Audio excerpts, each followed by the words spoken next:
লিবিয়ার দক্ষিণাঞ্চলের আমের মাহাদি মনসুর আল কাজাফি নামের এক যুবক হজ করার জন্য সৌদি আরবের উদ্দেশ্যে রওনা হন।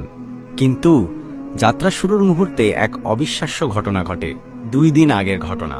দুপুর 12টায় হ্যাজ ফ্লাইটের নির্ধারিত সময়। আমের ছিলেন তার দলের সর্বশেষ ব্যক্তি, যিনি মিশর হয়ে সৌদি যাওয়ার জন্য ত্রিপোলি বিমানবন্দরে পৌঁছান। কিন্তু এয়ারপোর্টে পৌঁছানোর পরই নিরাপত্তা কর্মকর্তারা তাকে জানান তার পাসপোর্ট সংক্রান্ত একটি সমস্যা আছে, যার কারণে তিনি প্লেনে উঠতে পারবেন না।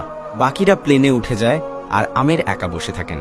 পরিস্থিতি দেখে এক নিরাপত্তা কর্মকর্তা দুঃখের সঙ্গে বলেন, আল্লাহ হয়তো চাননি যে এই হজযাত্রা তোমার কপালে থাকুক। তখন আমের বলেন, ইনশাআল্লাহ প্লেনটি উড়বে না, আবার আসবে। আমার নিয়ত হজ, আমি অবশ্যই যাব।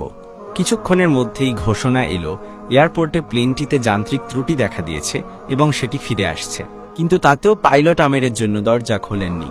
দ্বিতীয়বারও আমেরকে ছেড়ে প্লেন উড়ে গেল। কিন্তু দ্বিতীয়বারও প্লেনটি সমস্যার সম্মুখীন হয়, এবার ঝড়ের কারণে। প্লেন নিরাপদে আবার মাটিতে ফিরে আসে।